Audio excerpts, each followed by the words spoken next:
अगर आप ज्वाइन होकर खुद ही बैठे रहेंगे यहाँ पर तो कभी आगे नहीं बढ़ेंगे।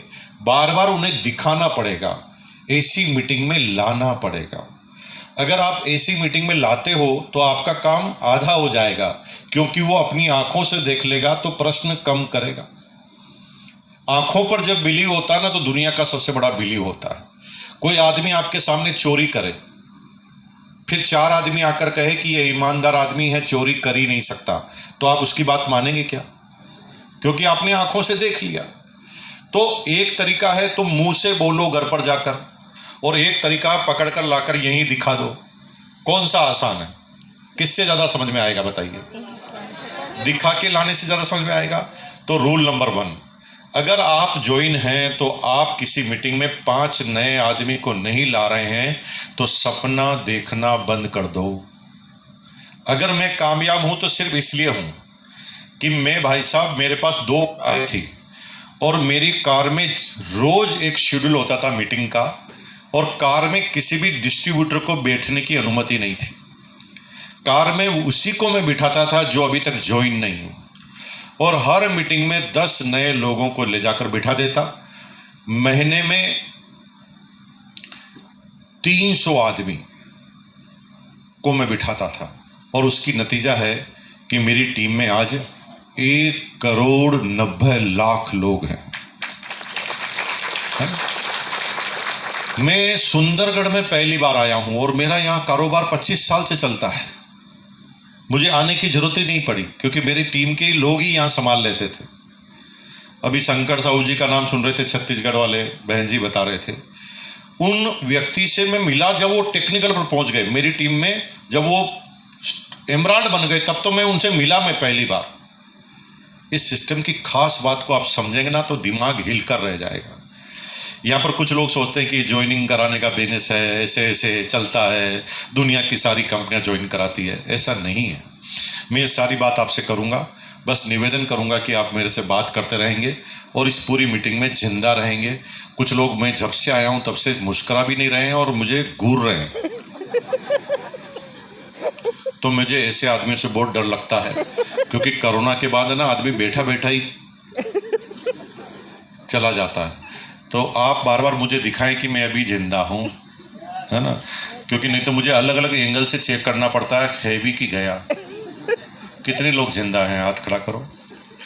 जिंदा, जिंदा, दोनों हाथ खड़ा कीजिए और एक बार बोलिए यस।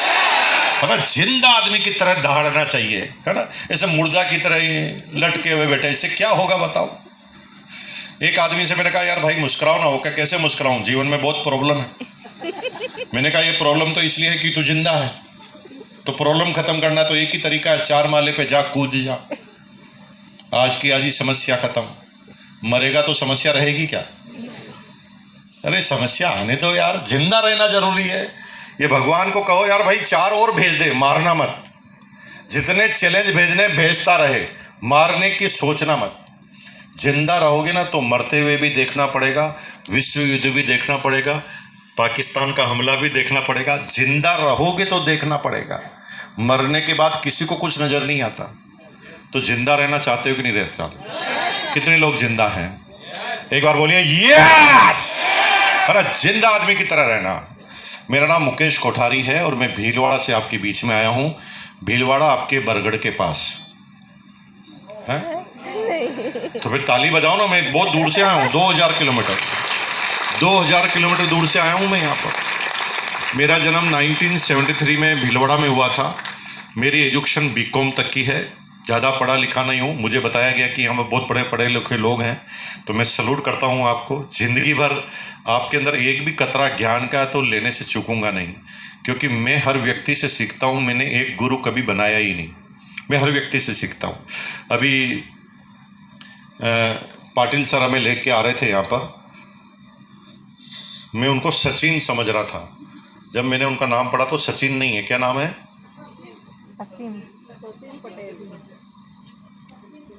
ससीम, है ना? तो ससीम जी हमें लेके आ रहे थे। राउरकेला में कल फंक्शन था, तो राउरकेला में मे फेयर होटल से हमें वो यहाँ लेकर आए। तो मैंने सुंदरगढ़ में मैं पहली बार आया हूँ, तो मैंने अंदर घुसते ही क्या देखा, एक आदमी ने दिन में दारू पी रखी। फुल। और वो पुलिस वाले से भिड़ रहा, और पुलिस वाला अकेला बेचारा, वो उससे डर रहा। तो मेरे को शराबी ने सिखा दिया कि जब हमारा डर निकलता है तो दुनिया हमारे से डरना चालू कर देती है। जब हमारा डर निकलता है तो दुनिया हमारे से डरना चालू कर देती है। जब नई दुल्हन होती है ना, तो जब तक वो डरती है तब तक सब उसको डराते हैं, लेकिन 2-3 साल जब पुरानी हो जाती है तो फिर उससे सब डरना चालू कर देते हैं। जब हमारा डर निकलता है तो दुनिया हमसे डरना चालू करती है। तो एक शराबी जो था ना, इधर उधर डोल रहा, मुझे लगा कि ये पाटिल सर की गाड़ी पे गिरेगा, लेकिन वो गिरा नहीं पाटिल सर की, पास में एक नाला था उसमें जाके गिरा। आवाज आई छपाक। तभी मैंने पाटिल सर से बोला, गाड़ी रोको, गुरुजी मिल गए। क्या बोला? तो उन्होंने कहा, कहाँ गुरुजी? मैंने कहा, वो नाले में विराजमान हमारे गुरुजी हैं। हम पास में गए और गुरुजी को दूर से ही प्रणाम किया, निकालने का प्रयास नहीं किया। और गुरुजी को हमने कहा कि गुरुजी, आज हमने सिखा दिया है और डेमो करके भी बता दिया है कि तू पिएगा तो तेरा भी यही हाल होगा। सीखना चाहो तो नाली में पड़ा हुआ शराबी भी सिखाता है, और नहीं सीखने की कसम खाओ ना तो भगवान कसम ऑक्सफोर्ड यूनिवर्सिटी का प्रोफेसर भी तुम्हारा बाल बाका नहीं कर सकता। ठीक है जी। तो सीखना एक कला है, सीखना एक कॉमन सेंस है कि किससे हमें क्या सीखना है। लोग गुरु के करने से सीखते हैं, जबकि सीखना है गुरु के कहने से, है ना। गुरु अगर सिगरेट पी रहा है तो वो ये थोड़ी कह रहा कि तुम भी सिगरेट पियो, क्योंकि दुनिया का कोई गुरु सिगरेट पीने के बाद भी वो कभी ये मुंह से नहीं बोलता कि सबको सिगरेट पीनी चाहिए, है ना। तो गुरु जो कहता है वो करना होता है, ये कॉमन सेंस होता है। लेकिन हम सीख वो जाते हैं जो हमारा गुरु करता है, और ये दुनिया का सीधा साधा दस्तूर है। इसलिए कहते हैं जैसा बाप वैसा बेटा, यानी लोग फॉलो उसको करते हैं जो आपकी शख्सियत है, जबकि फॉलो करने चाहिए विचारों को, राइट। तो ये थोड़ा परिवर्तन हमारे अंदर आना चाहिए। 1973 में मेरा जन्म हुआ, इंटर एजुकेशन बीकॉम तक की है। मैं जब 9 साल का था तब मेरे फादर रिटायर्ड हो गए थे, डिफेंस सर्विसेज में थे, फिटनेस साथ नहीं देती थी, वक्त से पहले कंपलसरी रिटायरमेंट लेना पड़ा। और जब पिताजी का रिटायरमेंट हुआ, मेरी एज 9 साल की थी। 6 भाई बहन मेरे साथ और थे, 5 भाई बहन मेरे से ऊपर थे, 6ठे नंबर पे मैं सबसे छोटा। सभी भाई बहन स्कूल कॉलेज में पढ़ रहे थे। पिताजी को 250 रुपये पेंशन मिलती थी। माताजी जो है ना, पापड़ और अचार बेचकर घरों घरों से ऑर्डर लेती थी, और हमारा परिवार का गुजारा चल रहा था। माँ बाप का कोई सपना नहीं था, वो यही चाहते थे कि सारे बच्चे पढ़ लिख जाए। सब पढ़ रहे थे, मैं भी पढ़ रहा था, लेकिन 9 साल तक तो मुझे पता ही नहीं था कि मैं पढ़ क्यों रहा हूँ। मुझे नहीं पता था मैं क्यों पढ़ रहा हूँ। एक दिन मैंने रिसर्च की कि मैं क्यों पढ़ रहा हूँ, तो रिसर्च की रिपोर्ट आई। रिपोर्ट में लिखा था कि मैं सिर्फ इसलिए पढ़ रहा हूँ क्योंकि पिताजी की हाइट 6 फुट 2 इंच है, डिफेंस के आदमी है, बात बात पर गुस्सा आता है, ऊपर से वो फुटबॉल के शौकीन है। किसके? जब भी हम उनके नजदीक से जाते थे तो 5 फीट की दूरी मेंटेन करते थे। क्यों? किक तो चलते चलते ही पड़ जाती थी, और हमारे पिताजी ने क्लियर कट कह दिया, नहीं पड़ेगा तो किक मार के निकाल दिया जाएगा। तो हम सिर्फ इसलिए पढ़ रहे थे कि किक नहीं खानी। 6ठी क्लास में आ गए। एक दिन पिताजी माताजी झगड़ा कर रहे। पिताजी माताजी को डायलॉग बोल रहे, तूने इस महीने का बजट बिगाड़ दिया। तो मुझे समझ में नहीं आया बजट होता क्या है, बिगड़ता कैसे है, और बिगड़ता है तो लाते ही क्यों है। तो किससे पूछे बजट क्या होता है? पिताजी से पूछने की हमारी ताकत नहीं थी। क्यों? पिताजी फुटबॉल के शौकीन थे। तो हमने पड़ोसी से जाके पूछा ये बजट क्या होता है, तो पड़ोसी ने कहा बजट का मतलब हिसाब किताब होता है, और आमदनी से ज़्यादा खर्चा हो जाता है तो बजट बिगड़ जाता है। तो हमने कहा ये आमदनी कहाँ से आती है? तो उन्होंने कहा आमदनी के कई तरीके हैं, लेकिन 3 प्रमुख तरीके हैं, खेती, नौकरी, बिजनेस। हम सोचने लगे कि हम क्या करें। खेती के लिए ज़मीन चाहिए, वो हमारे पास थी नहीं। नौकरी छोटी एज में हमें कोई देगा नहीं। अब हमारे पास ऑप्शन था केवल बिजनेस करने का। मैंने 6ठी क्लास में सोच लिया कि पिताजी जब बाहर से आएंगे 6 बजे तक, उससे पहले पहले हम कोई कारोबार कर सकते हैं। 6 बजे बाद तो हम अपनी दुकान नहीं खोल पाएंगे। क्यों? बोलो, पिताजी फुटबॉल के शौकीन थे। हाँ, तो हमने क्या सोचा, हम पतंग की दुकान लगाएंगे। पतंग जानते हैं काई? तो पतंग की दुकान लगाएंगे, क्योंकि कॉमन सेंस था हमारे पास। क्योंकि मेरे सारे दोस्त 5वीं 6वीं 7वीं क्लास के बच्चे थे, पतंग पर पैसा खर्च करते थे, तो मेरे ग्राहक होंगे वैसी तो दुकान लगाऊंगा, है ना। 90% लोग गलती करते हैं, दुकान ऐसी लगा लेते हैं जैसे ग्राहक ही नहीं है। जैसे तुम झोपड़पट्टी में रहते हो और वहाँ डायमंड का शोरूम लगा दो, चलेगा? कभी नहीं चलेगा। कॉमन सेंस होना चाहिए, है ना। कॉमन सेंस 90% लोगों में नहीं होता। वो कुछ ऐसी डायरेक्ट सेलिंग कंपनी को ज्वाइन कर लेता है जिसका टूथपेस्ट ही 500 रुपये का। अरे 500 रुपये का टूथपेस्ट दुनिया का कितना भी अच्छा टूथपेस्ट ही क्यों ना हो, लेकिन क्या सारे आदमी इस टूथपेस्ट को इस्तेमाल करते हैं? क्या सभी लोग ऐसे ग्राहक आपके आसपास हैं? तो कारोबार नहीं चलेगा। एक बार किसी के लेने से कोई कारोबार चलता नहीं है।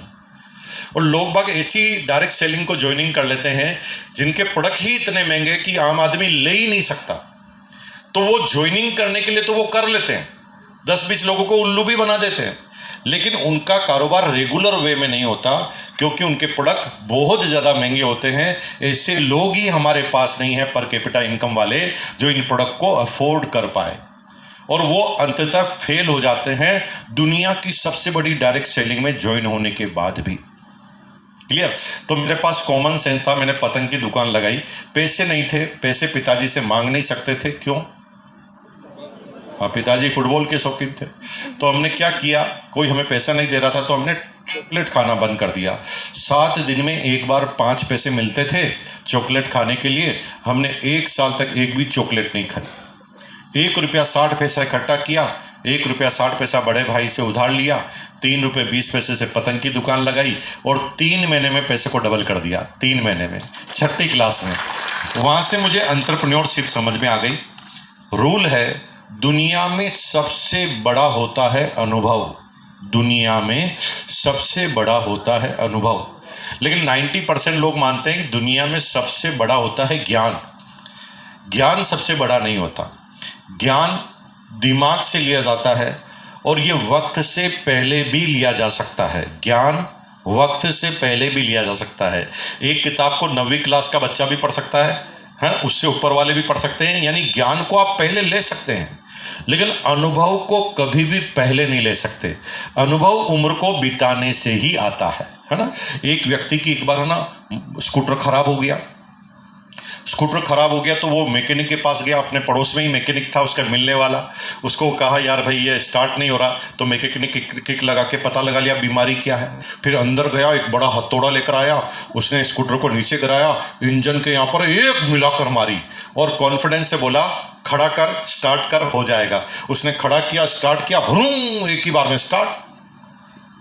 उसे लगा यार ये क्या टेक्नोलॉजी है। अब उसने सोचा कि यार मैकेनिक ने कुछ किया तो है ही नहीं, हथौड़ा ही मारा है, ऊपर से मिलने वाला अलग है, पैसे तो लेगा ही नहीं। तो उसने ऐसे कर्टसी के नाते ऐसे बोला, कितने दूं, जबकि ऊपर की जेब में पैसे थे ही नहीं। फिर भी उसने ऐसे इशारा करके बोला, कितने दूं। तो मैकेनिक ने कहा 1000। क्या बोला? 1000। तो उसको गुस्सा आ गया, यार गजब कर रहा है, तू तो मेरा दोस्त है, लूट रहा है, हथौड़ा मारने का कोई 1000 लेता है क्या? तो मैकेनिक ने जवाब दिया, हथौड़े का कोई चार्ज नहीं है, ये फ्री ऑफ चार्ज है, तुम चाहो तो तुम्हारे सिर पर मरवा लो। ये हथौड़े का कोई चार्ज नहीं है, चार्ज है 25 साल में हमने अनुभव से ये सीखा है कि कौन सी बीमारी पर कहाँ हथौड़ा मारना है। ये चार्ज अनुभव का है, ये चार्ज हथौड़े का नहीं है। और 90% लोग यही समझ जाते हैं कि यार ये कर क्या रहा है। अरे भाई, एक आदमी पूरे दिन भर हाथ पे लगा के मजदूरी करता है तो उसको 500 रुपये मिलते हैं। उसके ऊपर जो सुपरवाइजर है वो सबको डांटता रहता है, एक काम फटाफट करो फटाफट करो, उसको 1000 मिलते हैं। उसके ऊपर जो मैनेजर है जो कभी नीचे वाले से बात ही नहीं करता, उसकी सैलरी 5000 रुपये पर डे। उसके ऊपर जो एमडी है उसकी सैलरी 20000 रुपये पर डे। तो उल्टा तो हो रहा ना। एक आदमी के पास अनुभव है, ज्ञान है, तो वो ऊपर है, और एक आदमी केवल मेहनत कर रहा है तो नीचे है। इसका मतलब अनुभव के आधार पर जीवन में बहुत सारी चीज़ों को सीखा जा सकता है। तो मुझे अनुभव आ गया कि माल कैसे बेचना है, किसको बेचने से ज़्यादा प्रॉफिट होता है, कोई उधार मांगे तो क्या जवाब देना पड़ता है, और कोई उधार न लौटाए तो उसे क्या बोलना पड़ता है। ऐसे तमाम एक्सपीरियंस आ गए। फिर मैंने कई कारोबार किए। होली पर रंग की दुकान लगाता था, राखी पर राखी की, दिवाली पर फटाके की, और फुल टाइम हमने चालू की कंचे की दुकान। अभी नए बच्चों को तो पता ही नहीं, अभी वो मोबाइल देखते हैं इसलिए उनको पता नहीं। बेटा ये ऐसा ऐसा गेम पता है क्या? किससे खेलते हैं? हाँ? कांच के गोले, मेरी एज के सब लोग जानते हैं, क्या बोलते हैं? बाटी। हमारे यहाँ खाने की होती बाटी, दाल बाटी चूरमा, खाने वाला चूरमा। तो चलो ये इंडिया का मज़ेदार बात है, कहीं बाटी खाने की होती, कहीं खेलने की होती है ना। तो वो बाटी खेलते। तो अब क्या हुआ, बाटी का बिजनेस यानी कंचे का बिजनेस हमने चालू किया। क्यों किया? क्योंकि हमें पहले दिन से पता है कि कंचा खेलने से ओलंपिक में नहीं जाया जा सकता, इसको खेलने का कोई फायदा नहीं। ओलंपिक में कंचे का गेम है ही नहीं, है ना। तो इसको खेलेंगे नहीं, क्योंकि खेलने वाला जीतेगा या हारेगा, जीतने वाला हंसेगा, हारने वाला रोएगा, और ये जिंदगी भर चलता रहेगा। हम बेचने वाले बन जाते हैं। बेचने वाले हमेशा मुस्कुराएंगे, चाहे कोई हारे चाहे कोई जीते, बेचने वाले का काम चलता ही रहेगा। और मुझे बात समझ में आ गई, और मैंने कई कारोबार किए। जब मैं 11वीं क्लास में आया तो मैंने एलपीजी सिलेंडर को ब्लैक करना चालू कर दिया। कोई मुझे समझाने वाला नहीं था कि ये 2 नंबर का काम है, और मेरे पिताजी से मैं पूछ नहीं सकता था। क्यों? पिताजी फुटबॉल के शौकीन थे, तो हम अपने हिसाब से कर लेते थे। मेरी माँ ने एक दिन गैस का सिलेंडर लेने भेजा, तो वहाँ पर वेंडर बात कर रहा था, है एक कस्टमर कह रहा था, यार मुझे सिलेंडर चाहिए, मेरा नंबर तो नहीं आया लेकिन दे दो क्योंकि मेरी बहन की शादी है। तो वेंडर क्या बोलता था, अगर इतना अर्जेंट है तो ब्लैक में ले लो, 100 रुपये का सिलेंडर 200 का मिलेगा।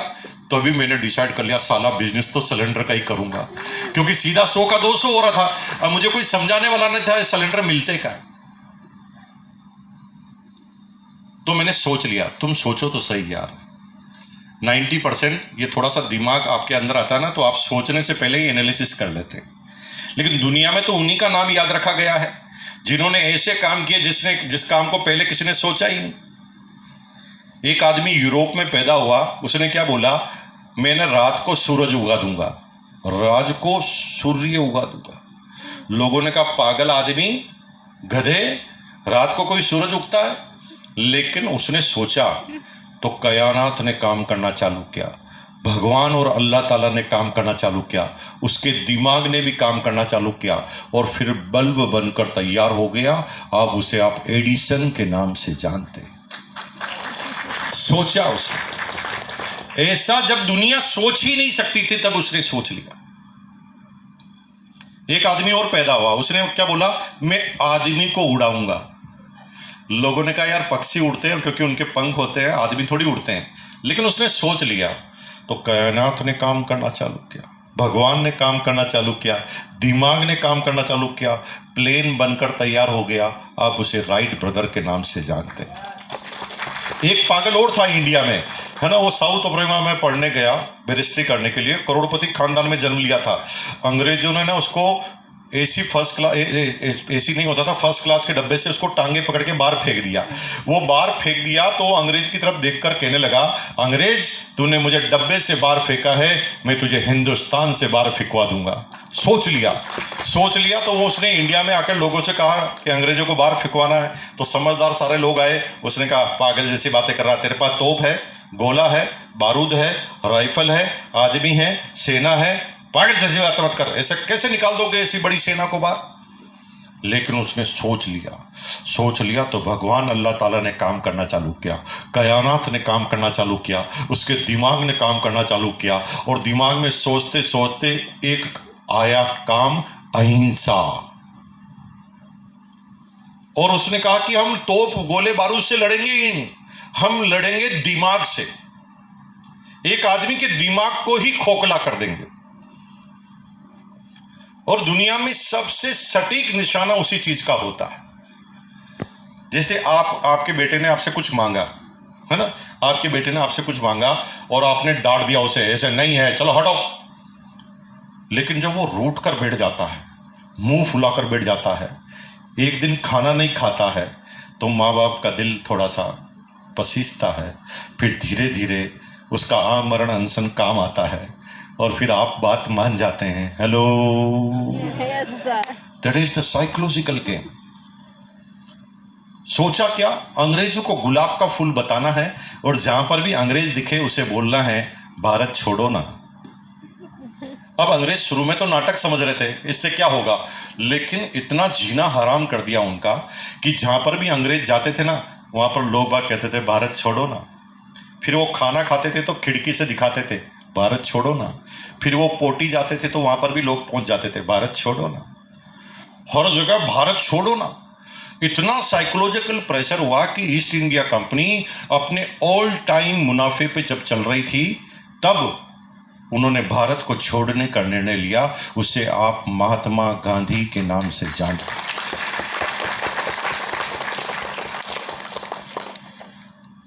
साइकोलॉजिकल।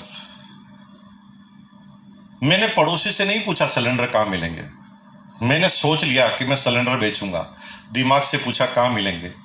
पड़ोसी से पूछता, पड़ोसी अगर आप होते और मैं आपसे पूछता सिलेंडर कहां मिलेंगे, और अगर आप पढ़े लिखे पड़ोसी होते तो आप मुझे कहते गधे के बच्चे, उल्लू के पट्टे, पागल की औलाद, सिलेंडर मिलते नहीं, एजेंसी लेनी पड़ती है, सरकार के द्वारा मिलती है, 1 करोड़ लगते हैं, चेक अलग लगता है, तेरे बाप को भी नहीं मिलेगी, भग। मुझे भगा देते आप। मैंने पूछा ही नहीं पड़ोसी से, मैंने कहा सिलेंडर कहाँ मिलेंगे, तो दिमाग ने कहा मिल सकते हैं। मैंने कहा कैसे, कि हिंदुस्तान में ना फैमिली की परिभाषा ही गलत है। हस्बैंड वाइफ को भी फैमिली कहते हैं, हस्बैंड वाइफ के 2 बच्चे उनको भी फैमिली कहते हैं, लालू यादव की तरह 13 हो जाए तो भी उसे फैमिली कहते हैं, और हस्बैंड वाइफ के साथ 13 बच्चों के साथ माँ बाप रहते हैं तो उसे भी फैमिली कहते हैं। और रूल क्या है, एक फैमिली को 2 सिलेंडर, यानी 2 है तो भी 2, 17 है तो भी 2। मुझे फॉर्मूला समझ में आ गया। मैंने पूरे मोहल्ले में ऐसे लोगों की लिस्ट बनाई जिनके अभी बच्चे नहीं हुए थे। 70 फैमिली थी। 11 बजे तक का वेट करते थे। अंकल सब ऑफिस और दुकान निकल जाते थे, आंटी अकेले घर पे बसती थी, हम जाके घंटी बजा देते थे। आंटी बाहर आती थी, मैंने कहा हर महीने नई साड़ी चाहिए। वो कहा पागल, हर महीने कोई नई साड़ी आ सकती है। मैंने कहा नुकसान कुछ होगा ही नहीं, अभी कौन सी आ रही है, पूछोगे तो बताएंगे। बोले बताओ। मैंने कहा सरकार 2 सिलेंडर देती है, एक आप इस्तेमाल करते रहे हो, एक का क्या करते हो। वो कहा सरकार से लेते ही नहीं क्योंकि हमें एक की जरूरत है। मैंने कहा यही गलती कर रहे हो, सरकार से दोनों ले लो, एक हमें दे दो तो 50 रुपये एक्स्ट्रा देंगे। वो कहा ऐसा हो सकता है। मैंने कहा योजना चल रही है, नाम लिखाओ। 70 ही लोगों ने नाम लिखा दिया। वो बेवकूफ़ आदमी थे जिन्होंने 1 करोड़ में एजेंसी ली थी, हमने तो चुटकी बजा के ही ले ली। 70 सिलेंडर हमारे पास इकट्ठे हो गए। गोडाउन की जरूरत नहीं, पैसों की जरूरत नहीं, उनका सिलेंडर उन्हीं की घर पर। हमारे पास केवल लिस्ट होती थी, जहाँ पर ब्लैक में बिकते थे वहीं खड़े हो जाते थे। कोई उसे 200 बोलता था, हम 250 बोलते थे। वो कहाँ मिलेगा, हम सप्लायर से मिला देते थे। एक सिलेंडर पे 25 रुपया कमाते थे। जो डीलर था उसका मार्जिन था 9 रुपये एक सिलेंडर पर, हमारा 25। जब मैं 11वीं 12वीं क्लास में आया था ना भाई साहब, मेरे 3-4 हज़ार रुपये पर मंथ इनकम थी। मेरी टीचर से भी ज़्यादा इनकम मेरी थी। हमारे स्कूल में जो प्रिंसिपल थे ना, उनके पास लूना थी, लूना, और मेरे पास TVS चैम्प मोपेड हुआ करती थी। हम दोनों ही स्कूल में एक साथ घुसा करते थे, ये हमारा रुतबा था।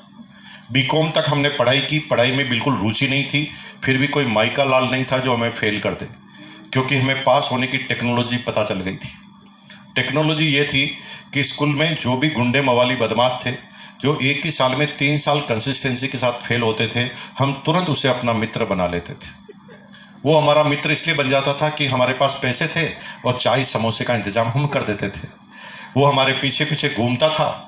सारे बड़े बड़े पहलवान, 70-75 किलो के बड़े बड़े पहलवान सब हमारे पीछे पीछे चलते थे। हम 42 किलो के थे और 70 किलो के पहलवान हमारे पीछे पीछे चलते थे, और सारे होशियार इंटेलिजेंट बच्चे हमारे से डरते थे और सब समझ जाते थे कि एग्जाम में मुकेश कोठारी को कोऑपरेट करना जरूरी है, नहीं तो ये हमें कोऑपरेट नहीं करेगा और ये जूते मारेगा। तो सब डरते थे। हम किसी को भी इशारा करते थे, तुरंत उत्तर बताता था, और हम हर साल पास होते थे, कभी फेल हुए ही नहीं। और जैसे तैसे BCom हो गए। BCom होने के बाद घर में शांति रही। 10 दिन तक कोई बोला नहीं। रिजल्ट आने के बाद 10 दिन बाद पिताजी मेरे रूम में आए 8 बजे, और मुझे क्या कहते हैं, तेरी नौकरी मैंने फाइनल कर दी है मेरे दोस्त की मदद से। 12 घंटे काम करेगा, 750 रुपये मिलेंगे। और मैंने कहा फंस गए। मैं तो 3-4 हज़ार रुपये पार्ट टाइम ही कमाता हूँ और ये 12 घंटे के 750 रुपये देंगे। मैंने कहा मुकेश कोठारी, अब तक ज़िंदगी में कभी पिताजी के सामने नहीं बोला, आज बोल दे नहीं तो फंसेगा। मैंने लंबी सांस ली, सीने को बाहर निकाला 5 सेंटीमीटर, और बोलने के लिए पहले 5 कदम पीछे किए। क्यों? हाँ, पिताजी फुटबॉल के शौकीन थे, लात नहीं मारते, सुरक्षित जोन में जाना जरूरी है। तो मैंने पीछे जाकर पिताजी को बोला, पिताजी मुझे नौकरी करने की जरूरत नहीं है, नौकरी वाला जितना कमाता है उससे तो ज़्यादा मैं पहले ही कमाता हूँ। पिताजी ने गुस्से में बोला, चुप, फालतू की बातें करता है, तेरा बाप हूं मैं। घर से जाने के बाद तू क्या करता है, एक एक चीज का मेरे पास पूरा कच्चा लेखा जोखा है, नाक कटा रहा है मेरी समाज के अंदर। अरे बड़ा हो गया, कब तेरे अंदर सिंसियरिटी आएगी, मैच्योरिटी आएगी? कल तेरी शादी करनी पड़ेगी मुझे, रिश्ते आएंगे, लड़की का बाप आकर पहला प्रश्न करेगा मेरे से, तुम्हारा बेटा क्या करता है? तो मैं उनको क्या बोलूंगा, गैस का सिलेंडर ब्लैक करता है। पिताजी की समस्या ही कुछ और थी। पिताजी ने मुझे जबरदस्ती कान पकड़ के नौकरी पे लगा दिया। नौकरी हम छोड़ नहीं सकते, क्यों? पिताजी फुटबॉल के शौकीन थे, तो हम जो चीज में बदलाव नहीं करते थे उसके बारे में सोचते नहीं थे। 90% लोग है ना, जिसको बदल ही नहीं सकते उसके बारे में भी सोचते। मेरी शादी भी राजकुमारी से होती, कर ले दोबारा, कर सकता है, ताकत है। मेरी शादी राजकुमार से होती, हो गई, सपने मत देखो फालतू के, अब कुछ नहीं हो सकता। जो हो ही नहीं सकता उसके बारे में क्या सोचना यार भाई। काश मैं भी लंदन में पैदा होता, मर जा, पुनर्जन्म ले ले। 90% सोचते रहते हैं, अरे यार जो तुम बदल ही नहीं सकते उसके बारे में सोचो बंद, क्योंकि तुम बदल सोच कर नहीं सकते, तुम वर्तमान से सब कुछ बदल सकते हो, यह तुम्हारे अंदर ताकत है। इसलिए जो हो गया सो हो गया, उसके बारे में मत सोचिए, जो कर सकते हैं उसके बारे में सोचिए। मैं नौकरी करने लगा, नौकरी भी अलग तरीके से करता था। जल्दी काम से फ्री होता था, बॉस की केबिन में जाकर बॉस के पास बैठता था, बॉस एक्स्ट्रा काम बताता था, सैलरी तो एक्स्ट्रा नहीं मिलती थी, लेकिन बॉस के काम एक्स्ट्रा में सीख जाता था। मेरे सारे कलीग यानी मेरे सारे जो सहकर्मी दोस्त थे वो मुझे मूर्ख समझते थे। वो बार बार कहते थे, बॉस के पास क्यों जाता है, बॉस तुझे एक्स्ट्रा काम बताता है, उसका पैसा भी तुझे एक्स्ट्रा नहीं मिलता है, इसलिए एक्स्ट्रा काम नहीं करने का, उतना ही करने का जितना पैसा मिले। मैं उस समय भी अपने कॉमन सेंस से अपने दोस्तों से कहता था, जो बनना है वहां जाना होगा, जो बनना है वहां, हेलो, जो बनना है वहां, थोड़ा बोलिए ना, जो बनना है वहां जाना होगा, जो बनना है वहां जाना होगा। खाना बनाना सीखना है तो किचन में जाना होगा, खिलाड़ी बनना है तो मैदान में जाना होगा, बॉस बनना है तो बॉस की केबिन में जाना होगा, और आरसीएम का डायमंड बनना है तो आरसीएम की सेमिनार में आना होगा। जो बनना है वहां जाना। बनना है डॉक्टर और पहुंच जाओ ओसामा बिन लादेन के घर पर, बन जाओगे डॉक्टर। बनना है तुम्हें एक बेसिक ऐसी वुमेन जो आत्मनिर्भर हो, जिसकी लाखों रुपए पर मंथ की इनकम हो। अगर आपको बनना है ऐसी एंटरप्रेन्योर वुमेन, और आपकी सहेलियां सारी वो है जो आसपास के पड़ोसी की चुगली करती है, फालतू की बातें करती है, और वो तुम्हारे सर्कल में है, तो इस गलत फहमी में मत रहना कि तुम बहुत कामयाब हो जाओगे, क्योंकि तुम्हारे दिमाग पर तो वो पड़ोसन असर डाल रही है। जो बनना है वहां जाना होगा। कामयाब होना है तो कामयाब लोगों की संगत में जाना ही होगा, इसके अलावा कोई तरीका नहीं है आपके पास। मैं बॉस के पास जाता था, बॉस का हाथ मेरे कंधे पर रहता था, बॉस मेरे से प्रसन्न रहता था, सबसे ज्यादा इंक्रीमेंट और सबसे ज्यादा प्रमोशन मेरे होते थे। 7 साल की एज में, 7 साल के बिजनेस के करियर में मैं पूरी कंपनी का डिप्टी मार्केटिंग मैनेजर बन गया। 97 में मेरी सैलरी हो गई थी 13,000 बेसिक। जब टीचर की बेसिक सैलरी 3,000 होती थी, कलेक्टर की 12,000, तब मैं 13,000 कमाता था। साला मैं तो सांप बन गया। 27 साल की एज में 13,000 सैलरी। मैं अपने बाप की नहीं सुनता था, आपकी क्या खाक सुनूंगा। मुझे लगता था कि जिसकी इनकम ज्यादा होती है वो समझदार होते। तो फिर मैंने इस काम में क्यों आया आरसीएम में? इनकम तो थी मेरी उस समय के 13,000, मतलब आज के 2.25 लाख रुपए पर मंथ के बराबर। इस गलत फहमी भैया ये